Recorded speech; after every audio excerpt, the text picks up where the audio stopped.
Hello and welcome to the second day of the Plant Health Conference Wales 2020. I'm Pippa Greenwood and I'm the Horticulture Manager at the HTA, the Horticulture Trades Association.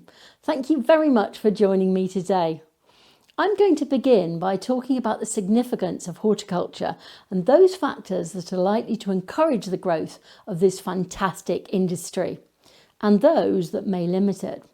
Then I'd like to touch on the role that trade associations have in supporting and developing the industry, and some of those issues that all of us in the horticulture sector are likely to face in the coming unpredictable months. Now, you and I know that horticulture is fundamental. It provides us with food, our fruit and many of our veg. It makes our gardens and creates the landscapes around our houses, our villages, towns and cities. It supplies our Christmas trees and planting stock for our woodlands. But in numerical terms, what is the significance of horticulture in the UK? Well, across the UK, ornamental horticulture and landscaping support 568,700 jobs. That's the equivalent of 1 in every 62 jobs. And this contributed an estimated £24.2 billion to the national GDP in 2017, with garden tourism accounting for £2.9 billion of this, further illustrating the massive importance of horticulture in all its guises. Much produce is sold within the UK, but horticulture is an international business. In 2019, the total value of ornamental imports, excluding cut flowers, was £371 million, 69% of those imports coming from the Netherlands. So there's a lot of potential for the UK to produce more and to have greater sales in its domestic market. Horticultural production is crucial to the UK, and our mental and physical health depends on it.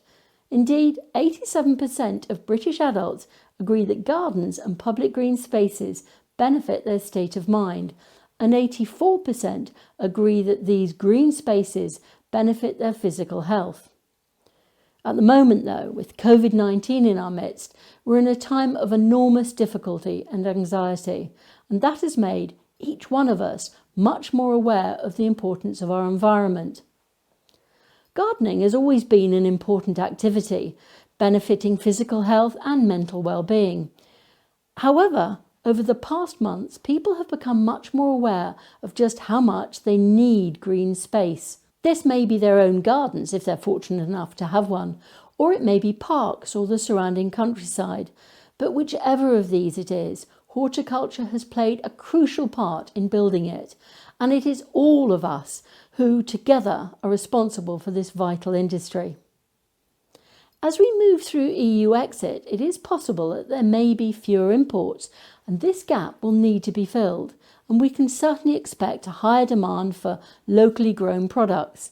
So there is a substantial potential for growth and expansion in the industry. But this growth will only occur if we provide the products that consumers want to buy. We need to be aware of the markets and respond to demand. We also need to develop an industry which is environmentally sensitive and has minimal impact on our precious soils, water, air and natural habitats. But to grow the industry and to make it fit for the future, commercial growers need a network of support. You will need advice and you'll need access to up-to-date and constantly changing information. You'll need labour, a skilled and experienced workforce, which can obtain appropriate training. That training needs to be available locally and at suitable times. You'll need to be able to access affordable finance to fund business expansion or perhaps to tide you over in times of difficult cash flow. And there must be sensible legislation and regulations that allow you to get on with your job. Right now, we're facing major changes in import and export regulations and in border controls. Advice is changing rapidly. Tied in with these regulations are changes to plant passporting and the recording of plant movements. They're designed to increase biosecurity and protect against new pests and diseases. These are times of very significant changes in our industry, and it can be difficult for a business to keep pace with it all. This is where a trade association like the HTA comes into its own in helping and supporting you. At the HTA, we support all sectors of the ornamental horticultural industry, including growers, retailers, manufacturers and suppliers. We're a membership organisation, so we depend on the support of our members, and in return we provide all sorts of information on a whole spectrum of topics, for example, legislative guidance, fact sheets, training and advice lines, and more recently we've been involved in providing information to our members and the wider industry on the regulations and precautions for COVID-19 and for plant passporting and labelling, and now of course for the new EU exit era, complete with border operating models, phytosanitary certificates and inspections. In the UK, we have a membership of nearly 1,500, including about 780 retailers, 140 growers, 300 landscapers and 70 manufacturers and suppliers. All of these are important cogs in the horticulture industry, the growers of course being key. With this membership behind us, we can make representation to the government on behalf of the industry and get our sector heard. This is a strong collective voice. Ensuring that garden centres were the first non-essential retailers to open post-COVID, having input into biosecurity strategies, changes in chemical regulation, pest risk assessments, and of course trying to ensure that the imminent changes in plant importing regulations are workable and understood, and that the practicalities of importing live and often easily damaged plants are always taken into account. Now, I do have this role at the HTA, but for most of my career I've been involved with the gardening side of horticulture, working first at the Royal Horticultural Society as the plant pathologist and as a presenter on Gardener's World and as a panellist on Gardener's Question Time, and as a journalist too. So I'm familiar with the pressures and demands and opportunities for the commercial horticultural industry, and I'm equally familiar with the difficulties facing the gardener, your customer, and just what they want for their gardens. As you may imagine, it's my lot to receive many a soggy plastic bag containing wilted browning blobs of vegetation, or perhaps a pot of lively vine weevils, often deposited in front of me on the desk of the Gardener's Question Time panel by the expectant gardener wanting a diagnosis and of course a solution. I get to see horticulture in all its forms, warts and all. But your part in horticulture is even more complex and involved. You need to be able to run your business with all the pressures of needing to understand finance and tax, marketing and advertising, staff management and training, sourcing and purchasing. But you also need to understand plants, how to grow them, how to breed them, and maybe even how to advise customers on what to plant and where. And of course, you need to know how to produce healthy, high quality plants. To do all that, you need to be constantly looking at what is going on in the industry. It's being able to anticipate and plan that keeps many a business ahead of the game. We need the customer to want our plants. We have to put the customer at the heart of our planning. So what does the customer want? Well, each will have their own favourite plants, and the specialist nurseries will continue supplying these whilst going further and breeding new varieties too. But we all know that the customer is subject to fashions and trends, and indeed radio and television gardening, along with the gardening magazines, have a lot to do with setting those trends. So we need to develop closer communication between the commercial sectors and the media so that supply can meet demand. Lockdown during COVID-19 has seen a much closer relationship develop between people and plants. This hasn't just happened amongst keen gardeners, but across a much wider group of people. Horticulture, that's you and I, need to help these people. For example, we need to supply more plants which are presented in a user-friendly way for grow your own, veg and fruit, for allotments and veg plots, for gardens and new orchards. And at the HTA, we developed something called Plants Near Me to allow gardeners to find out which nurseries and garden centres were offering deliveries or click and collect when it was allowed, when retail outlets had to remain closed. It helped to keep those people buying those plants.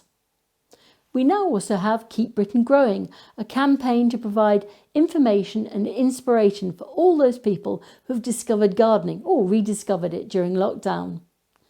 There is massive potential there, and I, for one, certainly don't want them going back to playing golf, going to the gym, watching box sets, whatever else it was they did before. We need to encourage the provision of more allotments and garden space by planners and the greening of our towns and cities too. To fill those green spaces will be the job of the horticulturists. But not everyone's going to have access to a garden or allotment, and here again we need to be creative and think about the range and purpose of the indoor plants we market, for homes and for offices, for decoration, for healthier indoor environments, and for the well-being simply derived from nurturing a living green plant. All of us will have had requests from customers for plants produced with high sustainability standards, with efficient use of resources. It not only makes business sense to meet these requests, but it's also our social responsibility to do so. As an industry, we need to improve the way we use resources, reducing waste of materials, of water, of energy, and in particular we need to find viable alternatives to non-biodegradable plastic. It is likely that customers will continue to ask for more and more organic products and peat-free and plants that contribute to wildlife-friendly gardening and to pollinator health. There's a demand to be met here, and although we have to be conscious about cost premiums not making these products inaccessible, we will need more research into these areas, and it's very important that we're listened to and that we have input into government research priorities. We also need to sustain our businesses. So what opportunities and challenges may we face?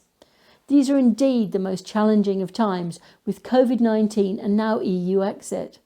We're going to have to carry on recruiting where there's a shortfall in the labour force, but we'll also need the workforce to be skilled. And so we need to continue to campaign for appropriate education and training delivered where and when it can be accessed by learners. Not only the long formal courses that we used to have in the past, but also more on-the-job training relevant to businesses, perhaps e-learning. And that training should be relevant to the learners as well as to their employers, so they have transferable skills that can be used in the career path of a lifetime. And we also face challenges through the import and export regulations and border controls. These will require more plant inspections and changes to labels and records of plant passports and phytosanitary certificates. The HTA and other industry bodies and government will provide guidance on these changes, but with any restrictions to imports will come gaps in the availability of produce. Difficulties for the consumer maybe, but in the longer term, UK growers can fill those gaps by being responsive to market demands. But there are also changes that will help us in our work. New technologies are being developed, automation in harvesting and picking, plant health diagnostic devices, information systems and online marketing tools. When we think about upskilling our workforce, the ability to use these technologies will need to be included in their skill sets. But this conference is on plant health, so I'll finish this look into the future by reviewing plant health. Climate change will affect our ability as growers to grow certain plants and the ability of gardeners to grow them on. An unpredictable climate will affect soils. It will produce weather extremes, so we need to produce plants that are suitable under changing conditions. Again, we will need to be advised by research, which I say again needs to be industry focused and well enough funded to produce the answers that we're actually looking for. With changes in the global movement of plant products, we're facing new pests and diseases coming into the country. We'll hear much more about these, of course, during the course of the conference.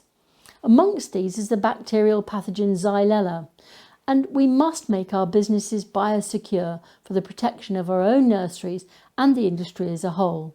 And that is where things like OHAS, the Ornamental Horticulture Assurance Scheme, formerly known as BOP, and the new Plant Health Certification Scheme and Plant Healthy really come into their own. We may need to breed, choose and sell varieties that are resistant to those plant health threats. And if prevention of pests and diseases is unsuccessful, we may need to use control methods, gentle on the environment, focusing perhaps on integrated pest management and biocontrol. So there you have it. We have challenges and we have opportunities. We have a vibrant, expert industry, an industry with huge potential for success and for further expansion, feeding people, enhancing the environment and improving well-being. We will work together for that success, and I, for one, look forward to working with you. Thank you.